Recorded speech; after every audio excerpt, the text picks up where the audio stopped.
Hello everyone, स्वागत है आपका हमारे YouTube channel government job factory पर। फिजिक्स का जो टॉपिक हम सब प्रीवियस वीडियोस में कर रहे थे मैकेनिक्स, उसका सब टॉपिक है एनर्जी।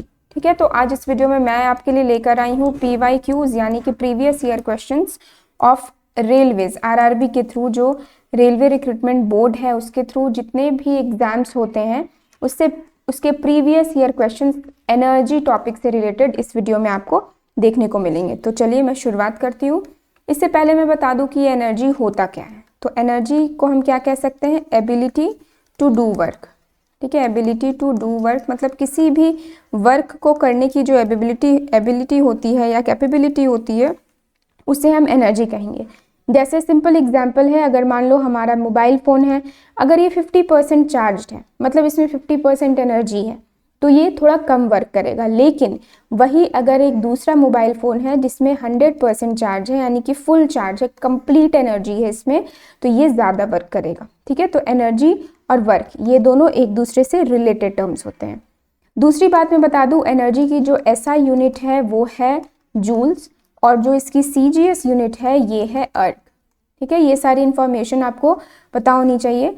अब जूल और अर्ग में क्या रिलेशन है? तो 1 जूल इज इक्वल्स टू 10⁻7 अर्ग होते हैं। ठीक है, एनर्जी के टाइप्स के बारे में बात करूँ तो एनर्जी के बहुत सारे टाइप्स होते हैं, जैसे sound energy, wind energy, hydro energy, mechanical energy, kinetic, potential, chemical energy, बहुत सारे टाइप्स होते हैं। लेकिन मेन टाइप्स जो हैं जिससे बेसिकली हमें क्वेश्चंस पूछे जाते हैं वो है मैकेनिकल एनर्जी। ठीक है, मैकेनिकल एनर्जी। अब मैकेनिकल एनर्जी के फर्दर दो टाइप्स होते हैं, एक होता है पोटेंशियल एनर्जी और दूसरा होता है काइनेटिक एनर्जी। ठीक है, पोटेंशियल एनर्जी किस टाइप के बॉडी में स्टोर्ड होते हैं? जिन बॉडीज में रेस्ट में होती है। ठीक है, जो बॉडीज मूव नहीं कर रहे हैं उसमें पोटेंशियल एनर्जी होगी, और जो बॉडी मूव कर रहे हैं, जो मोशन में है, जो हिल डुल रहे हैं, उसमें काइनेटिक एनर्जीज होती हैं। ओके, तो चलिए ये था हमारा इंट्रोडक्शन। अब मैं क्वेश्चंस में आती हूँ। क्वेश्चन नंबर 1 है, विच of the following energy is always positive? कौन हमेशा पॉजिटिव होगा? कौन से फॉर्म ऑफ एनर्जी हमेशा पॉजिटिव होगा? Static energy, kinetic energy, potential energy और ग्रेविटेशनल एनर्जी। ठीक है, तो ये देख सकते हो आप, ये आरआरबी ग्रुप डी 2018 में ये क्वेश्चन पूछी गई है। डायरेक्ट क्वेश्चन है फ्रॉम द टॉपिक। तो पॉजिटिव हमेशा कौन होगा? Kinetic energy. ऑप्शन बी यहाँ पे करेक्ट आंसर है। ठीक है, काइनेटिक एनर्जी हमेशा पॉजिटिव होगा। अब काइनेटिक एनर्जी का जो फॉर्मूला होता है वो क्या होता है? ½ mv², यानी कि mass, half into mass of the body into velocity square. ठीक है, पोटेंशियल एनर्जी का फॉर्मूला हो जाएगा mgh। पोटेंशियल एनर्जी को ही हम ग्रेविटेशनल पोटेंशियल एनर्जी भी कह सकते हैं, जिसका फॉर्मूला ये mgh है, mass into acceleration due to gravity into height. Okay, next question number 2, the commercial unit of energy is. ठीक है, अब एनर्जी की अभी जैसे मैंने SI यूनिट डिस्कशन किया, तो SI यूनिट जूल है। ठीक है, CGS यूनिट जो है वो है अर्ग। ठीक है, लेकिन यहाँ पे पूछा गया है कमर्शियल यूनिट, मतलब जो हमारे घर में इलेक्ट्रिसिटी आता है। ठीक है, इलेक्ट्रिसिटी जो पावर कनेक्शन है, करंट है, तो वो कौन से यूनिट में हम लोग परचेज करते हैं। ठीक है, आपने कभी देखा होगा आपके घर में जो मीटर लगा हुआ है, ठीक है, वो मीटर की जो रीडिंग आती है, जो यूनिट्स आते हैं, वो कौन से यूनिट के होते हैं? तो वो होते हैं ऑप्शन ए, किलोवाट आवर। ठीक है, किलोवाट आवर के वो यूनिट्स हैं, यानी कि कमर्शियल यूनिट ऑफ एनर्जी या commercial unit of electrical energy भी अगर पूछा जाए तो हम लोग क्या लिखेंगे? Kilowatt hour. ठीक है, ये भी ग्रुप डी 2018 में ये क्वेश्चन पूछी गई है। ओके, फिर एनर्जी के कुछ और यूनिट्स भी होते हैं, जैसे कैलोरी। ठीक है, तो कैलोरी कौन से एनर्जी का हो जाएगा? ये हीट एनर्जी का यूनिट हो जाएगा। ठीक है, फिर इलेक्ट्रॉन वोल्ट भी होता है, इलेक्ट्रॉन वोल्ट होगा इलेक्ट्रॉन्स की एनर्जी। ठीक है, इलेक्ट्रोस्टैटिक एनर्जी का जो यूनिट है वो इलेक्ट्रॉन वोल्ट होगा। तो इस तरह से बहुत सारे डिफरेंट टाइप्स ऑफ एनर्जी के यूनिट होते हैं। ओके, नेक्स्ट एक और बात यहाँ पे बताई गई है कि 1 kilowatt hour is equals to 3.6 इंटू 10⁻6 जूल। ठीक है, याद रखना आप, 1 kilowatt hour is equals to 3.6 इंटू 10⁻6 जूल्स के इक्वल ये होते हैं। ओके, नेक्स्ट क्वेश्चन नंबर 3 है, an 8 kg iron ball and a 3 kg aluminium ball are dropped from a height of 20 meters. ठीक है, which of the following quantity amount will be the same in them above 10 meters height of the ground? तो यहाँ question में ये पूछा गया है कि दो बॉल्स हैं, एक है 8 kg आयरन बॉल और दूसरा है 3 kg एल्यूमिनियम बॉल, ठीक है। इन दोनों को अगर 20 मीटर हाइट से, ठीक है, 20 मीटर के हाइट से अगर दोनों बॉल्स को गिराया जा रहा है, ठीक है, तो इन चारों में से कौन सी क्वांटिटी होगी जो above 10 kilometre height, 10 metre height, मतलब लगभग यहाँ के हाइट पे दोनों क्वांटिटी सेम होगी, ठीक है। तो काइनेटिक एनर्जी, पोटेंशियल एनर्जी और मोमेंटम, ये तीनों जो है ये मास पे डिपेंड करते हैं, ठीक है।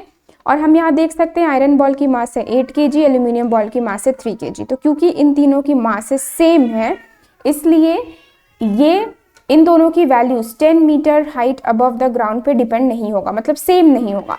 लेकिन एक्सीलरेशन, ठीक है, एक्सीलरेशन, ये जो क्वांटिटी है ये 10 metres above from the ground, ये सेम होगा दोनों केसेस में, क्योंकि ये मास पे डिपेंड नहीं करता है, ठीक है। तो करेक्ट आंसर यहाँ ऑप्शन बी, एक्सीलरेशन। अब एक्सीलरेशन का फॉर्मूला अगर हम लोग देख ले तो final velocity minus initial velocity by time, ठीक है। सिमिलरली एक्सीलरेशन का अगर एसआई यूनिट की बात की जाए तो ये मीटर पर सेकेंड स्क्वायर होता है, ठीक है। ये भी ग्रुप डी 2018 आरआरबी के थ्रू ये क्वेश्चन पूछी गई थी। When a compressed slinky spring is released, ठीक है, स्ट्रिंग ऐसे एक स्प्रिंग है, कंप्रेस किया गया, दोनों तरफ से इसे फोर्स अप्लाई कर कर इसे कंप्रेस किया गया है। It changes the potential energy into, और जब इसे रिलीज किया जाएगा तो ये क्या होगा, ये फैलने लगेगा, ऐसे हो जाएगा, नॉर्मल स्टेट में आ जाएगा, नॉर्मल शेप में आ जाएगा, ठीक है। तो इसकी जो पोटेंशियल एनर्जी, जब हम इसे कंप्रेस कर रहे थे, ध्यान रखना, जब हम इसे कंप्रेस कर रहे थे तब इसके अंदर पोटेंशियल एनर्जी स्टोर हो गई थी, ठीक है। लेकिन जैसे ही इसे फिर रिलीज किया जाएगा तो ये पोटेंशियल एनर्जी काइनेटिक एनर्जी में कन्वर्ट हो जाएगा, ठीक है। तो यहाँ सही ऑप्शन होगा ऑप्शन बी, काइनेटिक एनर्जी। अब ये क्वेश्चन भी आप देख सकते हो, एलपी टेक्नीशियन 2018 आरआरबी के थ्रू ये क्वेश्चन पूछी गई थी। By which the kinetic energy of an body increases, किसकी वजह से काइनेटिक एनर्जी इंक्रीज होता है, ठीक है, फ्रिक्शन के वजह से, टाइम, मास या स्पीड के वजह से।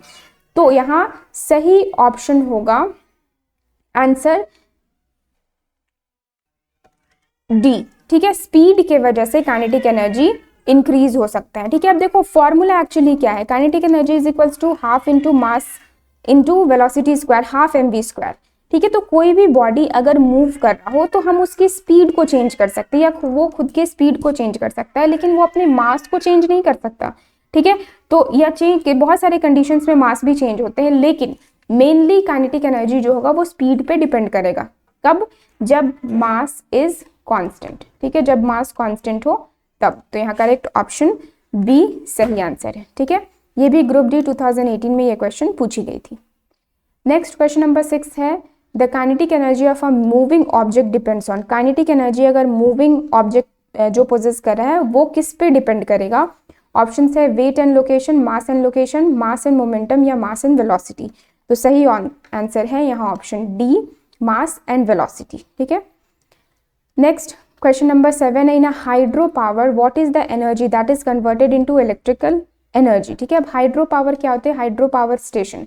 अब हाइड्रो पावर स्टेशन में क्या होगा, जैसे डैम्स में पानी स्टोर्ड रहता है, ठीक है, वाटर स्टोर्ड रहता है, उसे फिर नीचे फॉल करवाया जाता है, जिसके वजह से जो एक टरबाइन होती है, ठीक है, टरबाइन एक व्हील के जैसा एक ऑब्जेक्ट रहता है, उसके मूव होने से, ठीक है, वो गोल गोल मूव होगा, जिसके वजह से फिर इलेक्ट्रिसिटी प्रोड्यूस होगी, ठीक है, इलेक्ट्रिसिटी प्रोड्यूस होगी। तो यहाँ पे पूछा गया है कि कौन से एनर्जी जो है वो इलेक्ट्रिकल एनर्जी में कन्वर्ट हो जाता है। तो यहाँ सही ऑप्शन होगा option D, kinetic energy. Kinetic energy जो है वो इलेक्ट्रिकल एनर्जी में चेंज हो जाता है। नेक्स्ट है question number 8, which of the following notable activities potential energy has been converted into kinetic energy. अब यहाँ पे ये पूछा गया है कि कौन कौन से ऑप्शंस में यहाँ पे पोटेंशियल एनर्जी जो है वो काइनेटिक एनर्जी में चेंज हो रहा है, ठीक है।